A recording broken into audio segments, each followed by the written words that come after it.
Pause for a moment and think about something real. Every time you fill up your gas tank or notice your grocery bill creeping higher than expected, you're actually feeling the pressure of a system that was quietly put together back in 1974. It was a behind-the-scenes deal between the United States and Saudi Arabia, and for decades, hardly anyone in America really talked about it, until now. Fast forward to 2026, and that system is starting to fracture. The cracks aren't random either. They follow a clear path, running straight through the Strait of Hormuz. And what's beginning to fill that space is the Chinese yuan. If this is new to you, it's worth paying attention. I spent months researching what could unfold between 2026 and 2030 and compiled everything into an ebook called The Next Global Shift, where I break down the economic trends, rising conflicts, and the decisions that could matter most in the coming years. If you're interested, you can find it in the description. But for now, let's dive in. To really understand what's happening today, you have to go back to August 1971. That's when President Nixon made a move that shook the entire global financial system. He ended the gold standard, cutting the dollar's link to gold entirely, and announced that the US currency would no longer be convertible into it. The reaction was immediate panic, and for good reason. Without gold backing it, people began asking a simple question: what actually gives the dollar its value? Nixon, along with his Secretary of State Henry Kissinger, already had a plan in place. The answer wasn't gold, it was oil. By 1974, Kissinger met with Saudi Crown Prince Fahad and negotiated a deal. But here's where many people misunderstand the story. There was never a single document declaring that Saudi Arabia must always price its oil in dollars. Instead, there were two separate agreements, and one of them remained hidden for decades. The public agreement focused on economic cooperation between the two nations. The second, much more significant one, stayed secret until Bloomberg revealed it in 2016 through a Freedom of Information Act request. That hidden deal promised Saudi Arabia military support and weapons, and in return, the kingdom would invest its oil profits into US Treasury bonds. That's when everything clicked into place.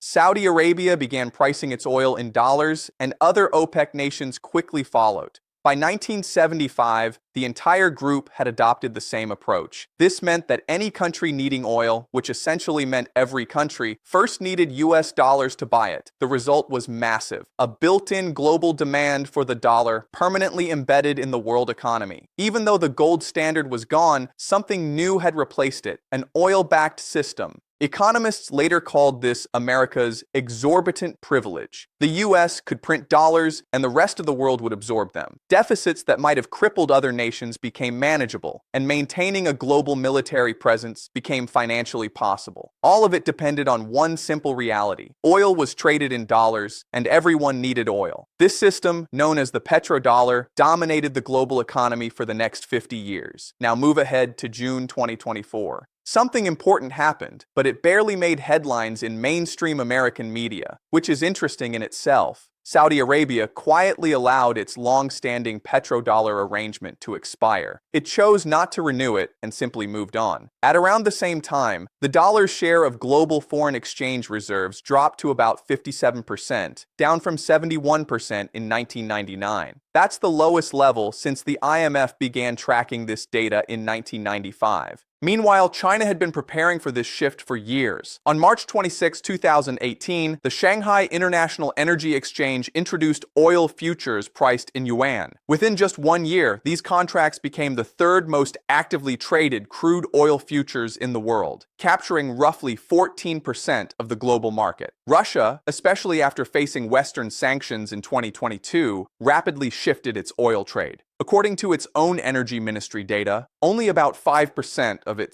out of Russia's total oil export settlements, only about 5% are still conducted in dollars, while a striking 67% are now settled in yuan. That number alone is worth pausing on.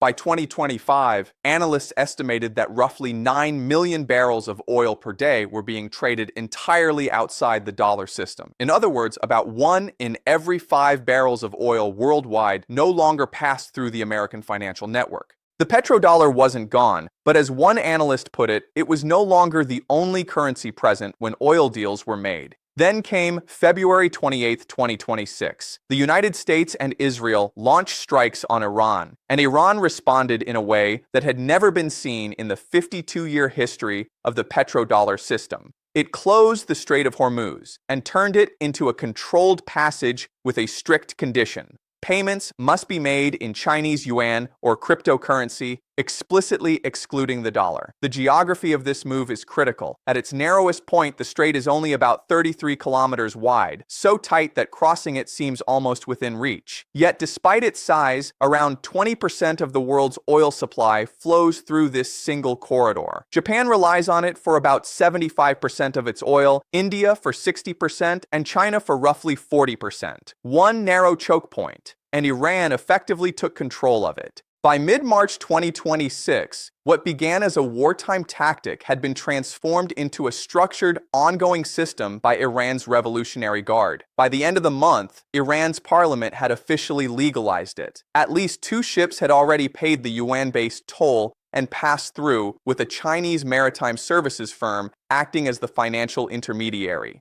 Every one of these transactions bypassed the U.S. banking system completely, instead settling through CIPS, China's cross-border interbank payment network, and its alternative to SWIFT. These transactions were effectively invisible to American financial oversight and beyond its control. Deutsche Bank summed up the significance in a note to clients, suggesting that this conflict could be remembered as the turning point in the erosion of petrodollar dominance, and possibly the beginning of what they called petro-yuan influence. Here's where things get even more interesting. When the Iran conflict began, the dollar didn't fall. It surged. The dollar index climbed to new highs in 2026 as global uncertainty still pushed investors toward it as a safe haven. That short-term reaction remains strong and very real. But Commerce Bank analyst Volker Bauer highlighted a deeper shift that changes how the whole situation should be viewed. The Gulf region's share of global oil exports has dropped significantly, from 55% in 1980 to less than 35% today. At the same time, semiconductor trade has grown so large that it now rivals, and in some years even exceeds, the value of oil trade conducted in dollars. In 2020 and 2021, global trade in integrated circuits actually surpassed crude oil in dollar terms. His conclusion was striking. For the dollar's future, it may matter more that computer chips are traded in dollars than oil. In that sense, the petrodollar may already be fading, not through a sudden collapse, but because the world is gradually building alternatives around it, much like outdated technologies are replaced over time. What Iran created at the Strait of Hormuz isn't just symbolic, it has real financial implications. Analysts at Oil Report estimate that this toll system could generate between $7 billion and $10 billion annually, putting it in the same range as Egypt's revenue from the Suez Canal. Iran has effectively built a rival toll system at one of the most vital shipping routes on Earth, and priced it in yuan. Supporting this shift is a financial infrastructure China has been building for years. CIPS alone processed an estimated 28 trillion in transactions in 2025, a massive jump from just 3 trillion in 2018. Meanwhile, the mBridge platform, a digital currency payment system linking the central banks of China, the UAE, Saudi Arabia, Hong Kong, and Thailand, had already processed over $55 billion in transactions by November 2025. That same month, the UAE completed its first government payment using the system. This is no longer theoretical. The alternative financial systems exist, they operate at scale, and they are handling real transactions. At the same time, it's important to stay realistic about what the yuan is and what it isn't. It still accounts for less than 2% of global foreign exchange reserves, and no single currency is currently positioned to fully replace the dollar. China faces its own dilemma here. Fully internationalizing the yuan could weaken its export advantage, meaning Beijing may not even want total dominance. What China appears to be aiming for instead is flexibility, what one analyst described as dollar independence. Not replacing the dollar entirely, but creating options, building alternative pathways that allow countries to operate outside the U.S. financial system when necessary. Another key signal lies in what central banks are doing. Gold purchases have surged, with a combined 2,282 tons bought in 2023 and 2024, the fastest pace since World War I. That's a sharp increase compared to the average of 473 tons per year between 2010 and 2021. Countries like Russia, China, India, Turkey, and Poland are all actively increasing increasing their gold reserves, pointing to a broader shift in how nations are preparing for an uncertain financial future. All of these countries are steadily reducing their reliance on the dollar and increasing their holdings of gold. This isn't a direct bet on the yuan replacing the dollar. Instead, it reflects something broader, a global backup strategy slowly taking shape, backed by real commitment and long-term thinking. So what does all of this actually mean for you?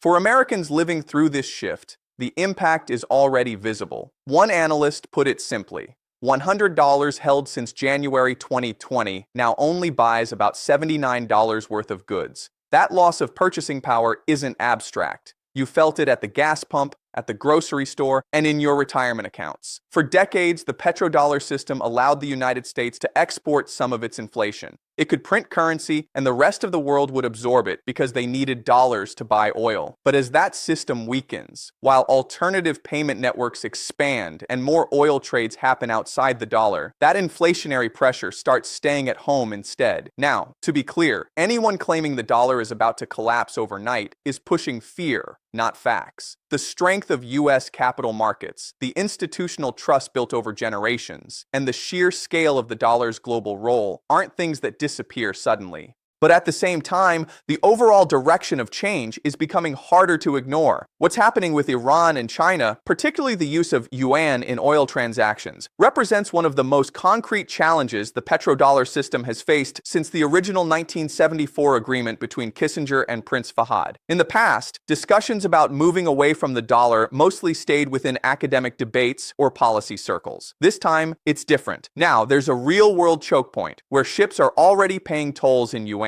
There's an operational payment system in place, and there's even legal backing supporting the entire structure. The key insight, as highlighted by analysts, is this: the petrodollar system doesn't require every barrel of oil to be priced in dollars to survive. What it truly depends on is that the next barrel, the marginal one, has no viable alternative. The moment reliable, scalable alternatives exist, the underlying demand for dollars begins to weaken, and that shift is no longer theoretical. When 1 out of every 5 barrels of oil is already being traded outside the dollar system, and that number is growing, the change is clearly underway. That's where things stand today.